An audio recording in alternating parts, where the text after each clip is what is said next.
this is the first video in this new little series that I'm going to do on like Star Stable YouTube and how basically I do everything. Just a little disclaimer, this is how I do things, this is what I find works for me, this is how I do certain things. It's not necessarily the same way that other people do it, like I might use different software to other people.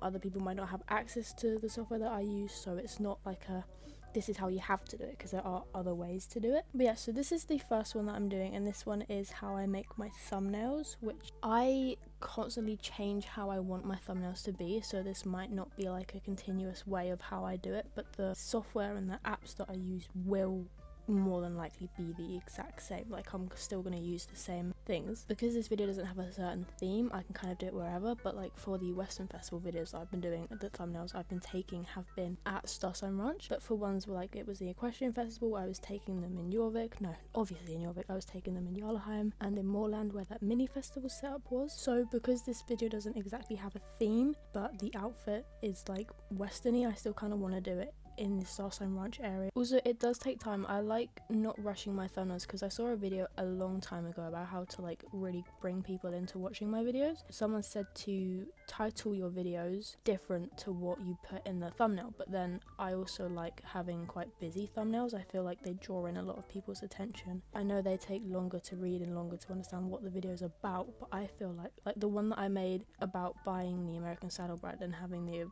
Camp Western come back, I feel like I did a really busy one, but it was clear what I was showing, if that makes sense. I might end up doing it here because I do like the flowers and some of the trees in the background. I don't want to get this area in. Could have it here so you can still see Starshine Ranch, which is kind of what I want, so this could be a good place. But going back to what I was saying about how you bring people in, for me personally, I feel like the longer I spend on a thumbnail, obviously the better it's going to come out, but that's the same amount, like that reasoning applies to pretty much everything. So what I used to do was I would always edit the videos first, then while the video's uploading to YouTube, because it takes like half an hour, 45 minutes sometimes, I'd spend that time while it's uploading making the thumbnail, and then by that point I was so burnt out, so tired from editing the video, I just kind of wanted it to be over and done with, so I'd rush the thumbnail. So what I now do is I always do the thumbnail before I even start editing the video, because that way I get excited about what the video is going to be about. I get excited to put the thumbnail out, so then I don't rush the video, because I still want to make a good high quality video, but having the thumbnail done makes me excited to get it out, and then while I'm editing the video I can always think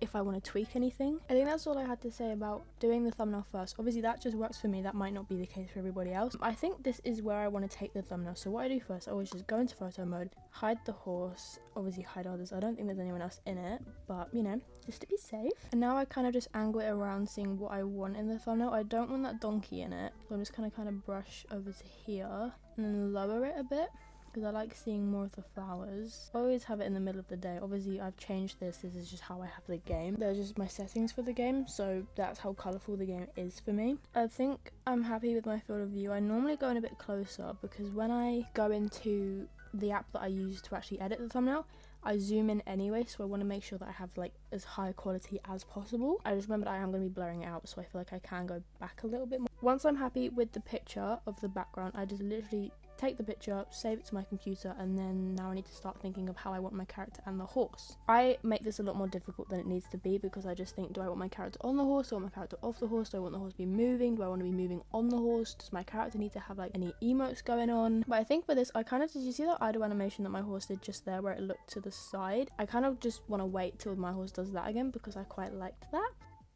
Perfect. And then hide me, zoom in on the horse. With this I zoom in as much as I possibly can while keeping every part of the horse in. Like you see here with the hooves, I need to keep that in. Maybe a bit to the side here. Most of the time the tail doesn't even make it in, because I normally have the horse positioned to the far right of the thumbnail. So this is kind of how I want it, and I make sure to keep every single part of the horse in, because I don't know where I'm going to put the horse yet. So if I cut out his legs and end up needing to have the legs in there, I don't have that, so that's got to stay in. And then I literally hide others as well, just to make sure. Take the picture. The idea I had for this was to have my character holding an iPad to make it look like I'm actually making the thumbnail. So I need to get off the horse for this, because this is going to be quite tricky. So what my idea is if I do the talking one, I think there you go. She does that thing where she's like holding her hands out. So I kind of want that to be, in this hand we can have an iPad, in this hand we'll have the Apple Pencil because that's what I use. But then I also need to hide the horse, so I have everything out basically. It just makes it easier to remove it in the future, if that makes sense. I'm pretty sure that her feet aren't going to be in it, so I'm going to cut the feet out and raise it just a little bit so that the top of her hat's in it. Make sure the day is there, and then we have more light going on, and then move it around just a little bit. I'm happy with that, so that's what we're going to do. Take the picture. Now what I need to do is I go to pictures taken. This takes me to every single picture I've ever taken on Star Stable. So here we have, this is the background, and then this is the horse, and this is my character. What I do once I've selected all of those is I hold over it and I press share. Once I press share, I go and airdrop it to my iPad, and then we need to wait for that to pop up. And now I have all the pictures that I just took there on my iPad. So what I'm going to do now is I'm going to turn Star Stable off, turn my laptop off, I'm not using that anymore, and then I go onto my iPad and start creating the thumbnail. You're now coming into Emily's personal life. For those of you who are new, my name is also actually Emily, not Nicole. It was a mistake I made when making my character, so now I'm stuck with it. Okay, so you are now in my iPad. I'm sorry about the screen, it's a bit cropped because it wouldn't fit the whole thing, but the app I'm going to be using is Procreate. As you can see, this is where I make pretty much every single one of my thumbnails. I've got quite a few still on here. So the first thing we're going to do is go to create a canvas, and the one I'm using is the one at the very bottom because they are the exact dimensions that the YouTube thumbnails are. So if I do it this way, I know that it's going to fit 100%, no problems. First thing I do is I always zoom out so then I can see absolutely every single corner, and then I insert a photo, and I've got all three at the top, and I'm going to start with the background. Once the background is in, I start zooming it around, make sure that it fills the canvas all the way. That's why I was saying that like I have it normally zoomed in so I get the most amount of quality, but because I'm going to be blurring it out, it's completely fine. I then make a new layer to insert the next photo, which will be the horse, and then I basically do the exact same thing. I make it fit all the way, which is why I try to get as much of the horse in Star Stable. Then I start by getting the rubber and just eliminating as much as I can in one go. This saves so much time because there was a time where I didn't know that I could do this, and I would spend hours doing this. Like, it was not fun at all. Once I've done the majority of the rubbing out, I then go in with a much smaller rubber and just go around all the edges to make sure that I've got every single patch of the background gone, so that all I'm left with is the horse and nothing else. As well, there are times when I make some mistakes, which is why you need to be so careful when you do this that you notice them, because if I was to accidentally rub something else on the horse now and not notice it, I'd have to go back so many steps because you can't bring something back once it's rubbed out, which is kind of annoying. Once I've rubbed out even more of the background, I go in with an even tinier rubber, and that's where I really get in all the little details they need to go, because if I know that they're there, I will not sleep easy knowing that I've posted a video where there's a bit of a background where it shouldn't be. So this is just a personal thing. For other people it might be fine, but for me, I have to get rid of it. There is another way you can do this. Like, if any of you are you watching this tutorial so that you want to make your own thumbnails, if you have Photoshop instead of Procreate, because you do have to buy Procreate, it's not a free app. And it is iPad only, so if you have an Android tablet or anything else, Photoshop might be easier because they have a quick select tool. So instead of rubbing everything out, you'd select the areas that you want to keep and then just like magic get rid of the background.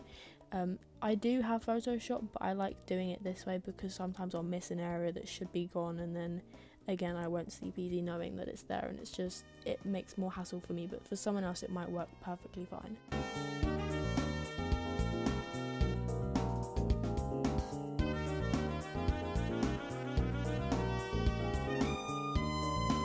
Once I've done all the details on the horse, I kind of just leave it there, and then I go to add another picture. The final picture that I'm adding is the one of my character. I didn't really need to crop this one out anymore because I did take it really close to my character, but I also hid the background like I did with the horse, but then I've also hidden the horse as well, so this way when I rub stuff out, all I'm seeing is the picture and what I've got rid of basically. Sometimes if you do this and you still have the background showing, it can get confusing with what you've rubbed out and what you've kept in. So again, for other people it might work perfectly fine if you still have the background showing, but just for me, I don't like it.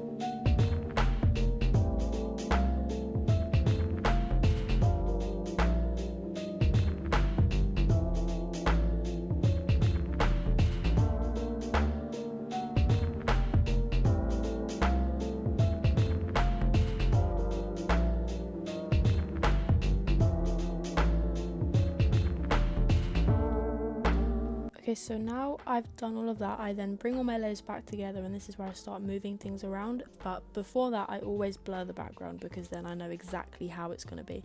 The way I blur my background is I don't brush it on, it's not an effect that I add, it's something that I kind of slide across with my pencil, and then I can really be precise with how blurred out it is, which is annoying because in Star Stable, when you add the depth of field adjustment, you can't really choose which areas you want removed or what areas you want to keep blurry or what areas you want focused. It's a hassle, so for me it's easier to do it this way, but if you prefer the whole image to be blurred, that's also fine because it's whatever works for you. This is again just how I do it.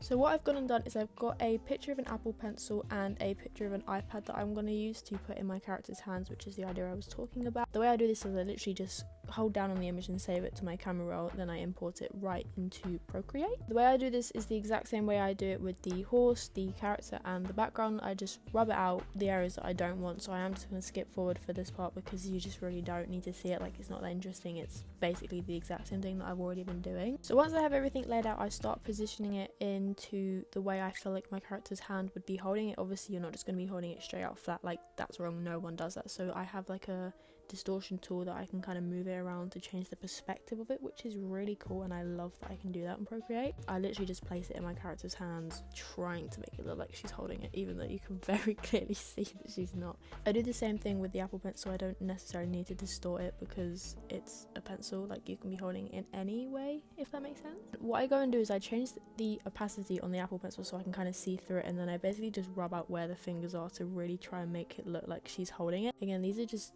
tiny things that I do that no one's actually going to notice, but I just like having all the details in there so that I can feel like I've really done something when I actually haven't done that much. Once I've done all this is where I start to go in with adding text, which is almost the main part of the thumbnail, because as much effort as you put into the background of everything and all the characters and the horses, no one really looks at that as much as they look at the text. I literally just start out typing it in all capitals, then I go and change it in the stuff. Really, I changed it to like the outline font and then the font that I use. I can't tell you the website that I got this from because I forgot, but it's basically a website that you download a bunch of fonts, which is awesome because this font is my ride and die. I love this font with all my heart, but again, I can't remember where I got it from, so I can't actually put it in my videos. I then duplicate the layer of the text so that I go underneath, change the color of it. It is a bit confusing, I know, but if you just watch how I've done it, I feel like you can see it way more and understand it more by just watching me do it instead of me talking about it, because that's where I get a bit distracted. I then have to colour it in. This is, again, it does get really complicated, but I go in with like an airbrush and add shading to the colour and not the outline. It's very important that you don't do it to the outline. I'm saying this as if you're going to make thumbnails exactly like me. I'm 100% have your own style. That's awesome, but just the way I do it. I have made it complicated for myself because I never used to do it this way, but I really love how it looks because then I blend it all together and it just looks super nice. But I wasn't actually very happy with it this way, so I had to go in and do it again. And then after I'd made it, I thought, oh, I should probably put some blue in there and then it will match my outfit, but because I'd already put it all together, I can't go back.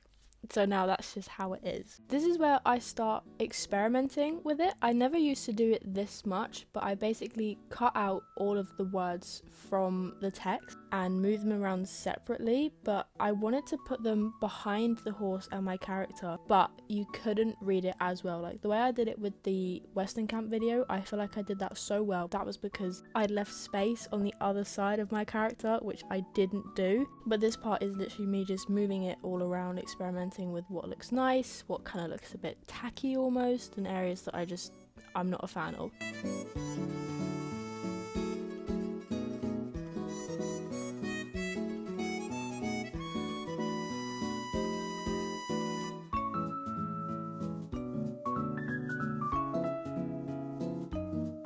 Okay, as you can see, it did take a lot of time to really get it how I wanted it, and I'm gonna be honest, I'm still not happy 100% with how it turned out. This is my almost trademark thing, is I always draw love hearts and then little stars and sparkles around them. I just think it makes it look the aesthetic that I want, if that makes sense. Like, I love my channel looking all like fairy-like, all these colourful areas. That's me. You might have another look you want for your channel, that's completely fine. Again, this is the disclaimer at the beginning. This is just like how I do everything, and this is how I use the apps and the software that I do. Sometimes I'll outline key point in the video. Like if this was a buying horse video, I'd go in with a white brush on top of everything and just colour it in. That's what I was gonna do here, but then I didn't. Again, there's probably a much easier way that you can do this on Photoshop. I feel like Photoshop's a bit too complicated for what it is. Like I can completely do it on my iPad and I like that, but I do sometimes just kind of go in with an outline and then it kind of pops out a bit more, but it wasn't really necessary with this video, if that makes sense. I really hope it does. Okay, so hopefully I covered everything pretty well in that. This is going to be such a big video, guys. You better be happy about this because this has taken a very long time. That's how I make my thumbnails. I'm not sure what you guys want to see next. Maybe how I made my profile picture, how I made my banner, how I even made my bio part, how I record videos, how I edit my videos. There's loads that I can show you, so just let me know what you want to see next and I will be more than happy to show you. This was a really fun video to make, so just let me know what you want to see next. I will see you all in another video. Bye.